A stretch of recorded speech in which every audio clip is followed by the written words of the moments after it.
کہ ماں جب بلا رہی ہو تو فرض نماز تو نہیں چھوڑی جا سکتی، لیکن نفل نماز چھوڑ دینی چاہیے۔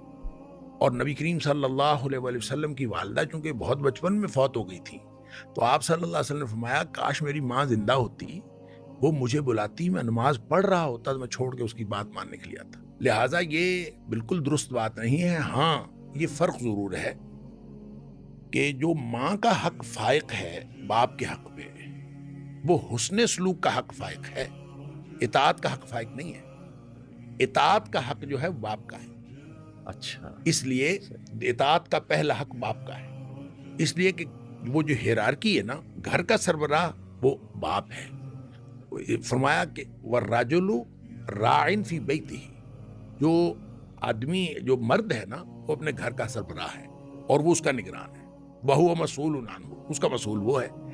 اچھا، جب وہ گھر سے باہر کہیں گیا ہوا ہے تو پیچھے پھر ملکہ ماں ہے، ٹھیک ہے؟ اور جو خاتون ہے والمرأۃ راعیۃ فی بیت زوجہا، وہ اپنے شوہر کے گھر میں باقی معاملات اس کی غیر موجودگی میں وہ نپٹائے گی۔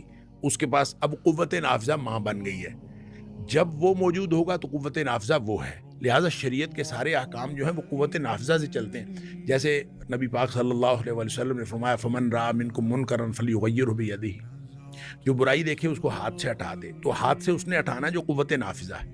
اگر وہ ملک لیول کی کوئی برائی ہوگی تو اس کو ہٹانا قانون نافذ کرنے والے اداروں کا کام ہے، اس کو ہٹانا حکومت کا کام ہے۔ اچھا، باقی قوت نافذہ نہیں ہے تو جس کے پاس قوت نافذہ نہیں ہے وہ زبان سے روکے گا یا پھر وہ دل سے برا سمجھے گا۔ اور گھر کے لیول پہ اگر کوئی برائی ہو رہی ہے تو اس کو اس کی قوت نافذہ، وہ شوہر ہے، وہ مرد ہے، جو باپ ہے، وہ قوت نافذہ ہے۔ اگر وہ اس وقت یہ کہے کہ میں زبان سے کہہ رہا ہوں، اس کی یہ بات نہیں مانی جائے گی، کیونکہ گھر کے لیول پہ قوت نافذہ وہ ہے، اس لیے اس کو گھر کے لیول پہ برائی کو ہاتھ سے ہٹانا پڑے گا۔ اس کے ایمان کا تقاضا یہ ہے کہ وہ اس کو گھر کی برائی کو ہٹانے کے لیے قوت نافذہ وہ والد ہے۔ والرجل راع فی بیتہ۔ اچھا، اگر وہ نہ ہو تو پھر پیچھے اگر کوئی برائی ہو تو پھر اس کی ذمہ دار وہ گھر کی ملکہ عورت ہے، فی بیت زوجہا، پھر وہ قوت نافذہ ہے شوہر کی غیر موجودگی میں۔ لہٰذا سسٹم یہ ہے جو شریعت نے دیا ہے، اطاعت کا حق باپ کا زیادہ ہے، حسن سلوک کا حق ماں کا زیادہ ہے۔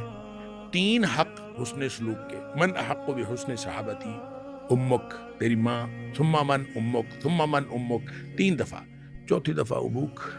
اس کا مطلب یہ ہے کہ ماں کے ساتھ تو ناگواری کا کوئی امکان بھی پیدا ہو تو وہ بہت بڑا گناہ ہے، اور باپ کے ساتھ اگر کوئی ناگواری ہو تو شاید کبھی معاف ہو جائے، ماں کے ساتھ ناگواری معاف نہیں ہوتی۔